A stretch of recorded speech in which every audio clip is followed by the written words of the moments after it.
Okay, so there's a question, since too many things to talk about it, but there's a question I always do, I don't want to miss it. What do you practice for yourself? What is your training routine? Okay, so my training routine. Well, first off, I wish it was more consistent. Yeah. But I generally focus on three things. So there is strength, there is flexibility and endurance, and then there's technique. So those are the three pillars of my training regimen. So what I try to do is dedicate time every week to doing physical fitness, so body weight exercises, time on the elliptical, those kinds of things. And then I'll, depending on the day, I'll do different martial arts techniques. So one day it will be kickboxing, one day it will be Egyptian stick fighting, and another day it will be saber. So generally I have the physical fitness and conditioning, and then on top of that is technique training. Okay. Dice que, bueno, le hice la pregunta para que no se me quede, porque después, la clásica sí, porque después viene muchas preguntas, entonces para que no quedarme corto con esa, partimos con esa. Dice que separa el entrenamiento en fuerza, flexibilidad y no sabré cómo traducir la palabra, pero en duración y en técnica. Y por lo general hace ejercicios físicos de peso corporal, un poco de elíptica, y sobre eso va trabajando distintas técnicas. Un día hace kickboxing, un día hace bastón y otro día hace sable. Y lo alterna así. Okay. Anything else about the training?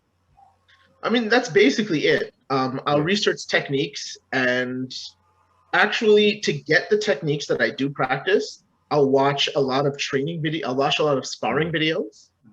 So I will pick out a particular technique that I saw worked really well, and then I'll try to reverse engineer it so that I understand how it was used and what is the best context to use it. That's very interesting. Dice que también parte del entrenamiento del estudio y que él revisa videos de combates y de sparring, y desde ahí intenta sacar técnicas que le parezcan aplicables y usar ingeniería inversa, o sea, sacarlas de ese contexto, ordenarla como técnica y ver cómo le sirve a él y cómo puede aplicarla, cuál es la mejor manera de aplicarla. Que es muy interesante que incluya dentro del entrenamiento el estudio. Es primera persona que seguro muchos lo hacen, pero primera persona que lo comenta de esa manera. That's very interesting. Oye, Juan, yo he visto que unos videos, de hecho en la promo que hicimos, mostramos unas partes de unos videos con casco que están entrenando ellos. Pregúntale, por ejemplo, a nosotros los que nos gustan las artes marciales físicas, de contacto, de combate en este caso, tenemos nuestras medallas, pues, algunas lesiones de dedo, fracturas de nariz, nuestros moretones. Pregúntale si él cuenta alguna anécdota de algún combate o algún entrenamiento que le haya quedado. Y le voy a preguntar también si hacen sparring para conectarla. Sí. Okay, so his question is, do you have sparring, like common sparring with weapons, with some protection, with non-protections? And if you do have sparring, do you have some stories about it? Maybe some injuries, or some something that you can tell us? Oh yes, I have stories. Yeah, because doing tafid, I bet you have gotten some sticks to the head and something like that. So oh gosh, please. I have scars from sometimes I was doing some stick fighting. I like to spar with people who fight different martial arts from me. Le gusta hacer sparring con gente que haga artes marciales distintas a la que él hace. That's very good. That's very interesting. Yeah. Well, because part of it is, especially with a lot of Africa's history, they were using these martial arts with people from different places. So you have, for example, for me, North Africa, they fought a lot with people from Southern Europe and from the Middle East. And so some of the techniques or some of the ways that they learned to fight were to adapt to how, say, for example, Crusaders were fighting when they tried to invade Egypt. So, there's some good ones. The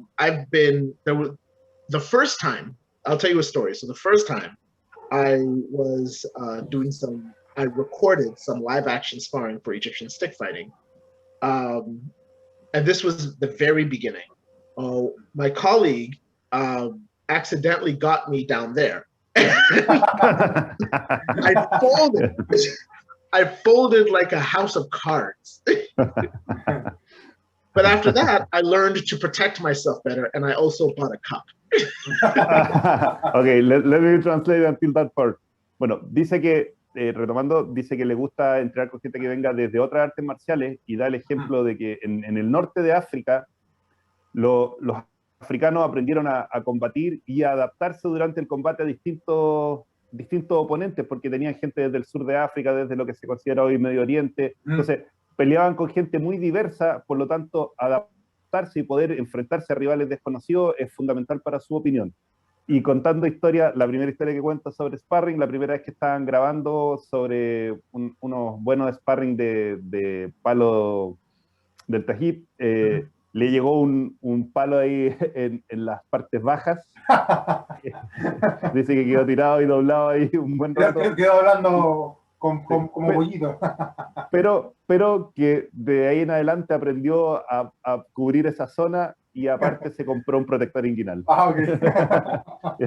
Yeah. So some more stories about sparring or fighting in general? Well, I mean, I have a few. Probably one of my favorites was the first time I went to spar with somebody who was fighting in a different style. And so they had some questions about African martial arts. Is this real? You know, can you really do it? Is it a thing? And I went, and after we fought, and we weren't really fighting to see who would win. It was more a question of having the conversation as fencers. And he came away having a lot more respect for the traditions of Africa. And that's generally been my story, where you would meet somebody, you have two kinds of people who are interested. You have people who want to learn, or people who don't quite think it's a real thing or it's very good. And at the end of the engagement, they come away with more respect for what I do. Whether I win or whether I lose, I come away with more respect. I did my first tournament in years in 2019. It was knife fighting, which is something I don't do very well. And I lost all of my fights, but I came away with the respect of the other competitors. Because even though I may not have won all of my fights, every single person that fought me had to work for it. Yeah. I have that same experience. Silat here in Chile is not very known. So every time I go somewhere, it's the same attitude. It's like, does it work? Is it true? So I understand what you're saying.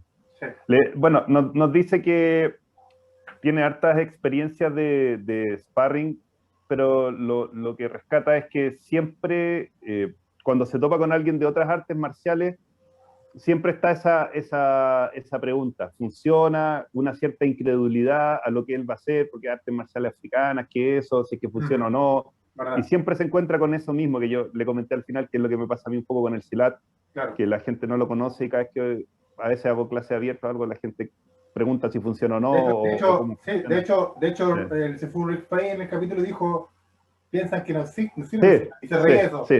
Claro. Entonces, eso es lo que él más rescata. Ha tenido varias experiencias. Por ejemplo, el 2019 se inscribió en un campeonato de cuchillo, y aunque perdió sus combates, dice que la gente respetó las artes marciales africanas, porque cuchillo no es lo que él hace, entonces no es su fuerte, pero sí la gente comienza, a través de esas interacciones, comienza a respetar, ya a valorar y a validar las artes marciales africanas, porque se dan cuenta que sí es algo real y sí es algo funcional.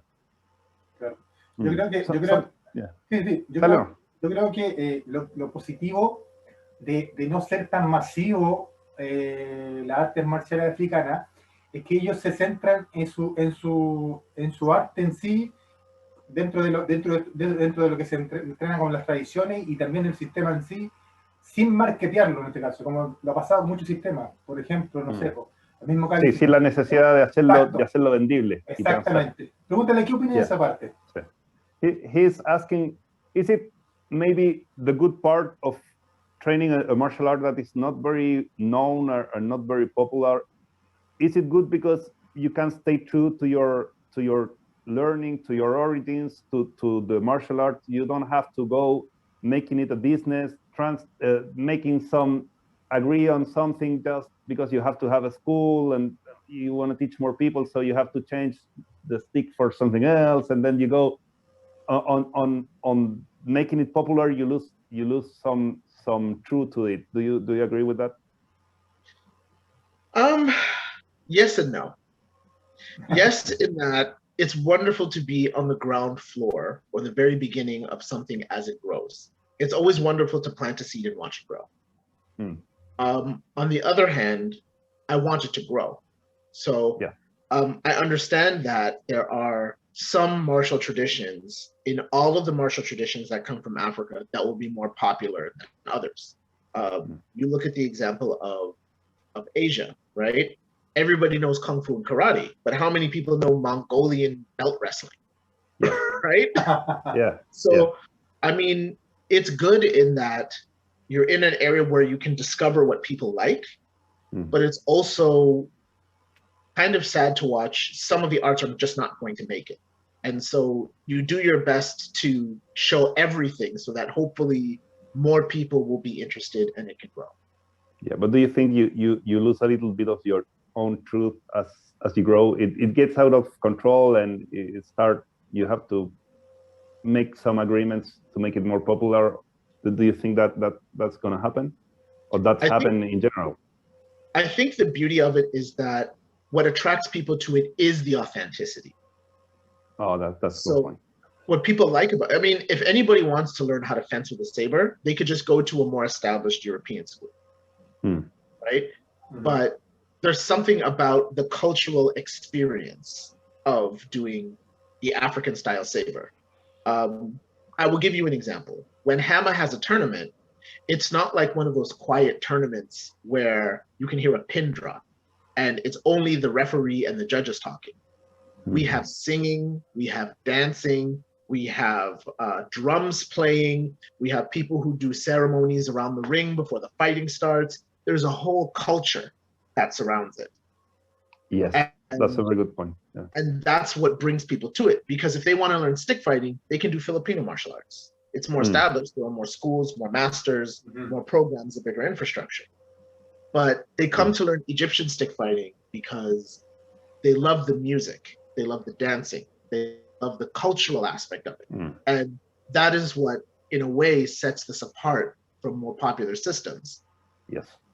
Yeah. Bueno, dice que con respecto a estar en un arte marcial pequeño, de poca popularidad, más que pequeño, tiene su parte buena y su parte mala. A él le gusta ver cómo, dice, plantar la semilla y verla crecer. Hay algo especial en ver cómo ese trabajo desde el inicio va creciendo y se va popularizando, que eso es bonito, es ser parte de eso. Pero que por otro lado, claro, le encantaría de que fuera más popular, más grande y más conocido. Da el ejemplo, por ejemplo, en Asia todos entienden lo que es karate, kung fu, pero poca gente sabe lo que es la lucha mongol, el wrestling agarrando el cinturón. Entonces, hay distintas, dice que lamentablemente hay distintas artes, usando ese mismo ejemplo que acaba de dar de Asia, como el kung fu y el karate versus la lucha mongol. Hay artes que lo van a lograr y hay artes que se van a perder nomás. Hay artes que se van a volver populares y hay artes que simplemente no van a enganchar con el común de la gente.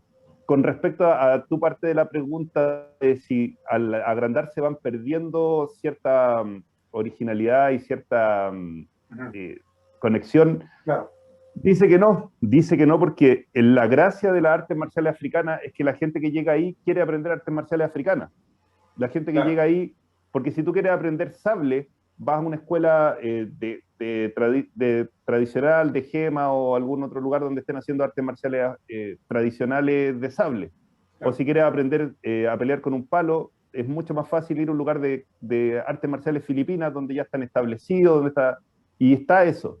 Claro. Pero la gente que llega a aprender tactip o cualquier otra arte marcial africana le gusta el contexto, le gusta el arte marcial, pero también disfrutan la música, disfrutan el baile, las ceremonias previas. Dice que cuando ellos hacen campeonatos, no son como los campeonatos de esgrima donde están todos callados, sino que hay música, hay distinta gente, hay cantantes, hay ceremonias.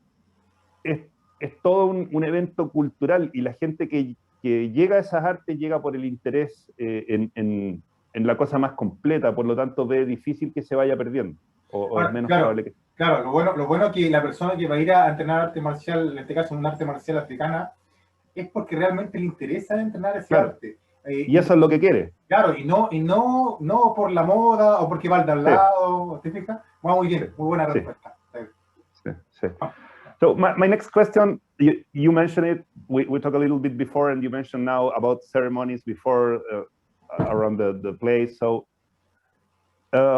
also with the few I know from Klindi and his spirituality, and also he mentioned for example, the using of mushrooms for warriors. He has some stories about that.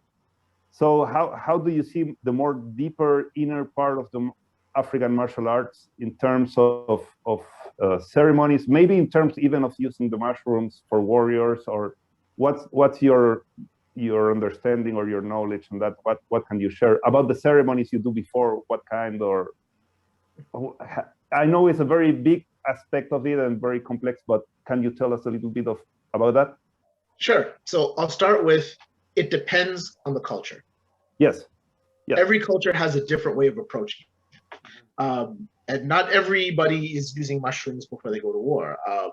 There is, I remember vaguely, and you can check me on this, there was so this is specifically in South Africa among the Zulus, where there is a soup or like a tea that warriors are given before battle. And there's actually a documentary where they show two fighters who are generally equal. One of them took the soup and one of them didn't. And how the one who took the soup, it made him more aggressive in the ring. Yeah. And so there are examples like that. You have, for example, in Senegalese wrestling, you have the dance and then you have the amulets that the warriors will wear. And the amulets that they wear, they call them gris-gris.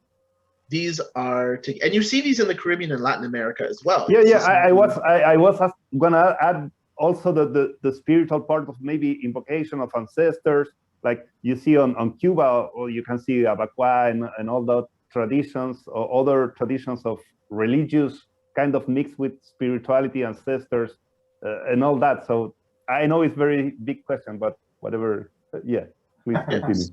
Well, exactly. So every coast, so for example, in the Caribbean, right? Before we do Kalinda, or before we'll do a session with Haitian Machete, we bring out the rum, and the rum is used to pour libations to the Ifa or to whatever, or the Orishas or whichever gods that they worship. In some places, we'll pour liquor or pour water into the ring as a libation to the ancestors. Even some of the songs that get sung are related to them. So every culture has some version of that for its own sake. I could talk about that forever, but I can simplify it and say each culture has its own expression, but they each have some expression. Yes, but there is in general, there is mushrooms, there is ancestors, there is all that. It's not like a legend. You think it's true, right? Right. Well, the mushroom part, again, that's very specific to one very specific culture. Because I mean, you can't be doing mushrooms in Egypt. Nobody's going to be going for that, but maybe not mushrooms and some other plants. You can have different beverages or different things they eat or use before battle. Exactly, like rum. Yeah, that's a good one. Pirate. That's very common. How many fights have started with a bottle of rum, right? Yeah, that's very common. Yeah, that's a good one. Bueno, mi pregunta fue sobre la parte un poco más profunda y espiritual de las artes marciales africanas. Por ejemplo, Kilindi hacía el comentario del uso de hongos para preparar ciertas condiciones mentales antes de un combate. Pero también le pregunto por la parte religiosa, de ancestros, de amuletos. todo en general. Es una pregunta muy amplia, por lo tanto, su respuesta es, claro, hay un lugar específico donde sí se consumen hongos antes de las batallas. En el sur de África. Hay otros lugares como la lucha senegalesa donde se usan amuletos, talismanes que vienen cargados. Hay otras culturas que tienen que ver con los ancestros. Hay lugares que, como tradiciones que se han traspasado también a Centroamérica, como echar un poco de ron en el suelo antes de las competencias, en el ring, hacer cierto tipo de ceremonia. Por lo tanto, lo que él me dice es que podría hablar todo el día si es que nos ponemos a detallar cada parte, pero que sí está presente, porque una de mis dudas es sobre todo en la ingesta de plantas o de hongos, si es que él consideraba que era cierta, y sí, dice que sí, que eso sí es cierto, pero que cada lugar tiene distintas cosas, pero de lo que sí es que siempre está. O sea, da lo mismo, puede tener distintas variantes, dependiendo del sector, ya sea el amuleto, ya sea cierta poción, ya sea la invocación de ancestros. Es distinto para cada lugar, pero todas las artes marciales africanas tienen esa parte más profunda, entre comillas, espiritual o ritual. Oye, lo bueno de que ellos consuman hongo que no tienen antidoping. No los controlan en ese sentido. Sí. Sí, la pregunta que quería hacer yo es, siempre hablamos de África y de las culturas, en este caso ancestrales, de lo que es el combate africano con respecto a los hombres. Pregúntale, ¿qué ha cambiado desde ese tiempo hasta ahora en lo que es arte marcial africana? ¿Las mujeres también están insertas o todavía no? Mm. His question is, when we think about martial arts from Africa, we always think about warriors, men warrior. What about the woman? He's asking about in our days, but I would add also, what about the woman in general in African martial arts? Well, I'll say, again, it depends on the culture. So you have, for example, in West Africa, the Dahomey Amazons, who was a whole unit of warrior women. Like those women, their whole job was being warriors. And you hear stories about them taking the jawbone of the men they kill as trophies. But then you also have a history of warrior queens. African history is full of warrior queens.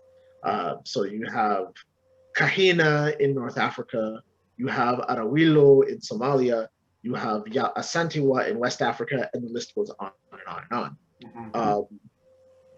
But in some cultures, like in Egypt, for example, or in among the Azande, women do not fight at all.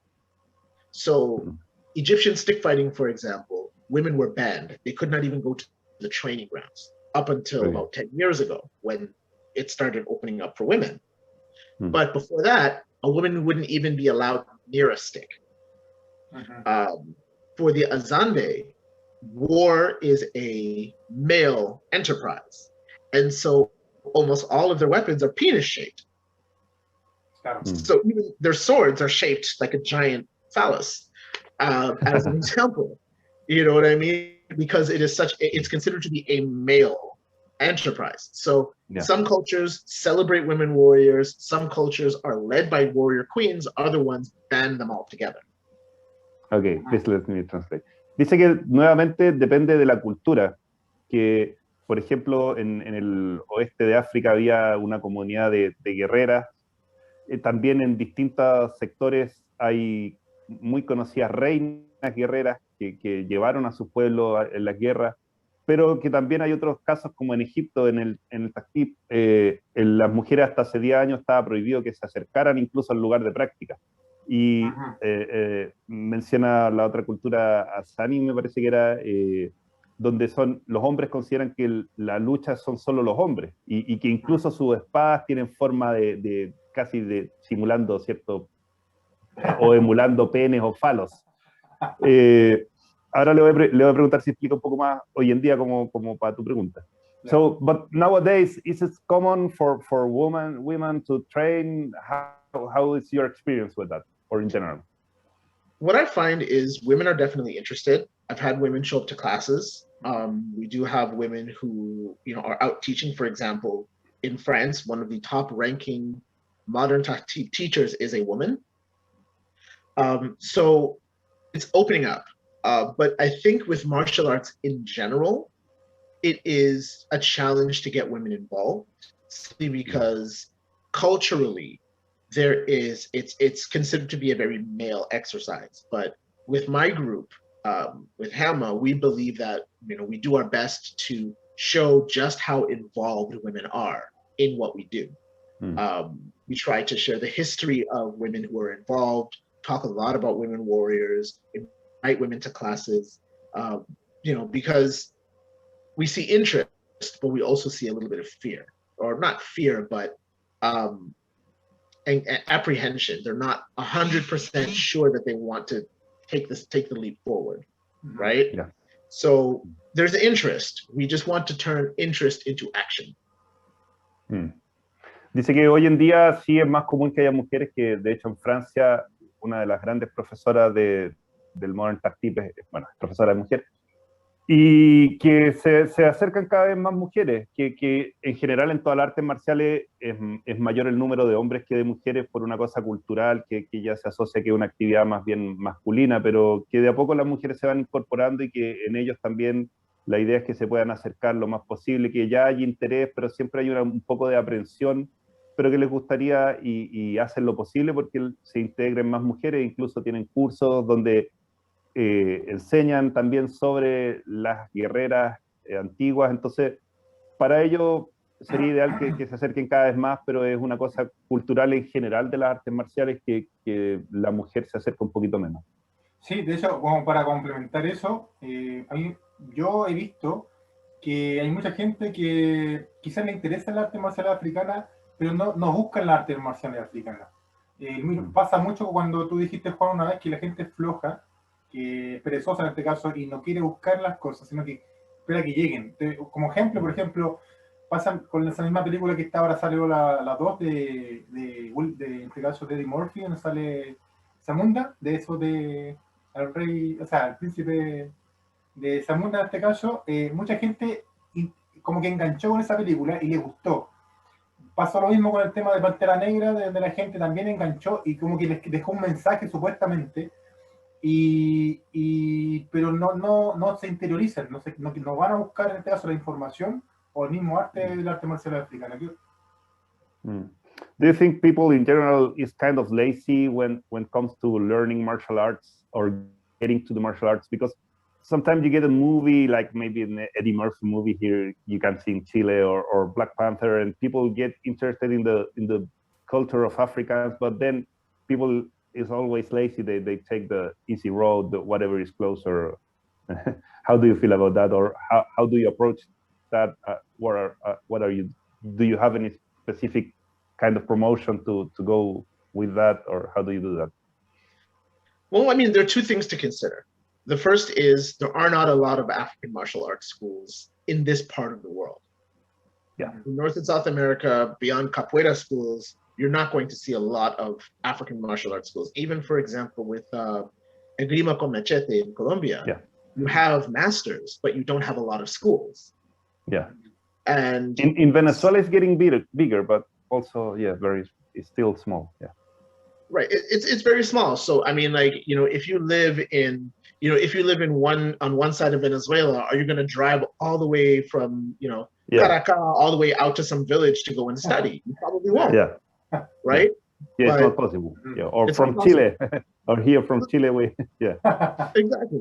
You know, like, I mean, if you're in Santiago, are you going to go to Port of Spain to go and study Kalinda? Probably not. Yeah, no. Yeah. Right?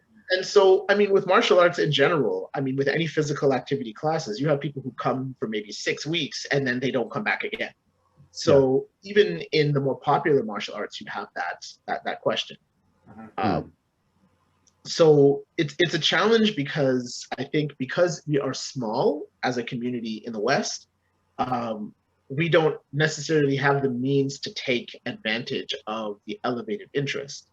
But also, some of these movies don't give a great picture of what African martial arts look like. And I'll let you translate this and then I'll explain what I mean. Yeah.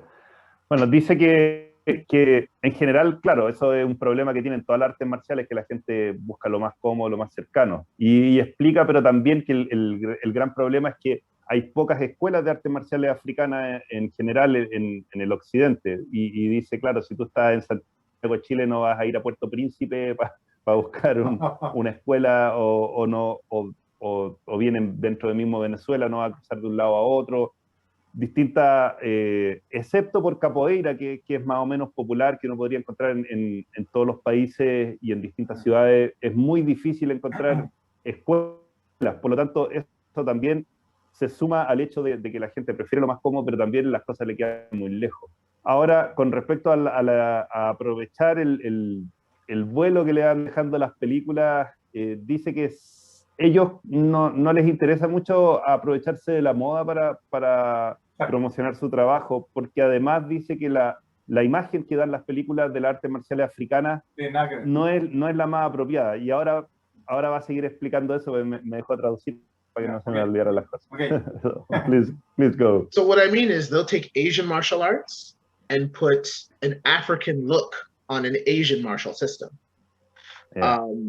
For example, in Black Panther, the Dora Milaje, the women warriors in the film, they're using an African spear. They're using a Tetela lance or a weapon that looks like it, but they're doing wushu. Or you have, the Black Panther himself, Chadwick Boseman, may he rest in peace. He did some capoeira, but largely he was doing silat and Filipino martial arts.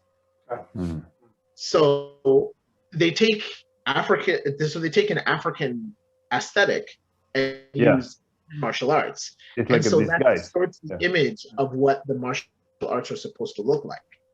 Yeah. Dice que el problema con las películas, por ejemplo, Black Panther, le pasan una lanza africana o que parece africana, pero la persona está haciendo wushu. O está haciendo un poco de capoeira, pero en realidad está haciendo Kali y cosas de silat. Entonces no son referentes reales de lo que la gente va a encontrar cuando llegue a entrenar artes marciales africanas. That's very... So, for me, another question, I think maybe since it's so general, so big, what kingdoms or what people or what martial expression of Africa would you like to maybe to tell us a little bit about? What maybe some warrior people, some specific kingdom that was very big that you think people should know about it? Like you have to know about the Zulus, or you have to know about I don't know, some other kingdom, big kingdom.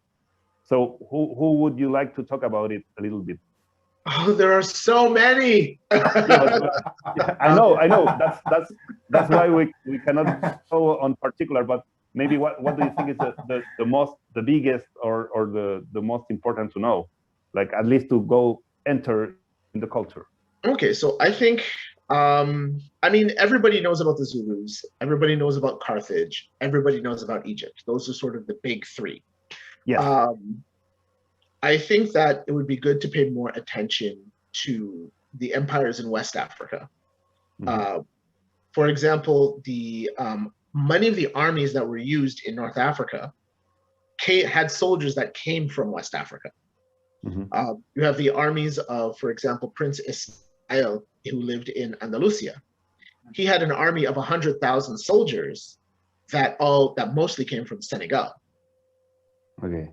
Please let me translate so I don't go forgetting details. Entonces mi pregunta fue, ¿de qué pueblo, reino o etnia le gustaría hablarnos de África? Porque son demasiados, no podemos ir particularmente uno por uno. Entonces, ¿cuál podría él resaltar? ¿Qué le gustaría resaltar para poder más o menos generar una puerta de entrada de conocimiento sobre algo en particular? Dice que los Zulu, Egipto, ya es más o menos de conocimiento popular, por lo menos la gente ha escuchado lo que es. Por lo tanto, a él le gustaría centrarse en los reinos del oeste de África, en los luchadores del oeste de África, que eran muy importantes. Señala al rey Ismael, que estaba en Andalucía y tenía una armada de 100.000 hombres, con muchos de ellos del oeste de África. Please continue. Thank you.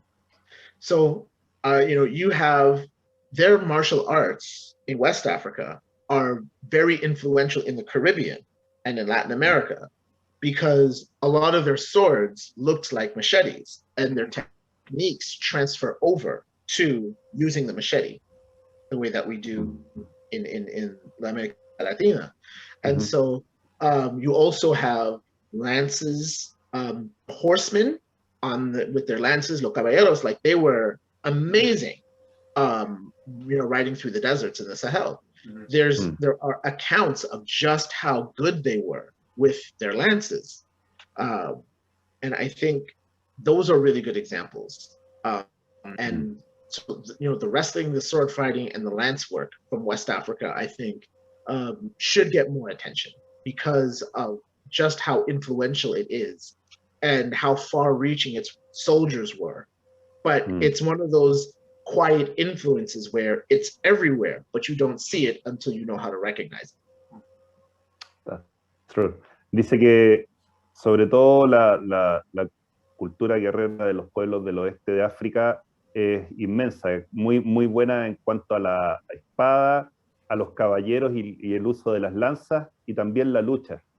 Y dice que eso ha influenciado inmensamente a la humanidad, solo que uno no lo sabe hasta que no puede reconocerlo. Como uno lo desconoce, cuando lo ve no sabe lo que es. Pero señala que, por ejemplo, el tipo de machete del Caribe y de América Latina está muy influenciado por la espada del oeste de África, porque las espadas tenían precisamente forma similar a lo que es un machete. Entonces, viene directo de ahí y mucha más influencia en otros lados de los caballeros, del uso de la lanza y la espada, pero que uno no la reconoce porque no conoce ese estilo. Sí, bueno, mira, nos queda muy poco tiempo. Nosotros estaríamos hablando 5 horas con el profesor aquí, Myrie, pero yo creo que lo vamos a dejar invitado para otro programa, porque nos queda mucho. Y agradecerle el tiempo, Juan. Yeah, we're gonna have to stop, but we wish we could talk to you maybe some other time, because there's too many things to ask, too much to talk about it. So we appreciate your time, and hopefully we can have another conversation. It would be great for us if you can do that. Sure. I mean, I'm available, and there are also other members of the HAMA Council that could also come and talk. We do have a representative in South America, actually. Oh, that's nice to know. Yeah, he's in Brazil. So he does kickboxing, and he's actually a capoeira teacher. He also teaches maculele. We have Daman, who does a lot of the martial traditions of Central and South America. So we have guys. Ask for any one of us, and we'll be more than happy to speak. Yeah, thank you. Thank you. Do you have any link that you want to leave? Le pregunté para que su información. Sure. I mean, I can send it to you later on, but you have the HAMA Association's website, hamaassociation.wordpress.com. I can give you the link later. Okay. There's also HAMA's Instagram at HAMA Association. Okay. We also have a YouTube channel, so you can look up the HAMA Association on YouTube. HAMA is H-A-M-N-A? H-A-M-A. Oh, one name. Ok. Entonces, para la gente que esté interesado, igual nos va a mandar los links después para poner debajo del video, pero HAMA, pueden buscar HAMA en Facebook, en Instagram, HAMA, de Artes Marciales Africanas Históricas. Chile para los que estén interesados. Muchas gracias, Eddie. Muchas gracias. Thank you very much. Thank you very much for the contact. Muchas gracias a todos los que ven el programa. Un gusto conoceros. Thank you. Muchas gracias. Chao, gracias. Nos vemos. Gracias. Adiós. Adiós. Chao. Chao.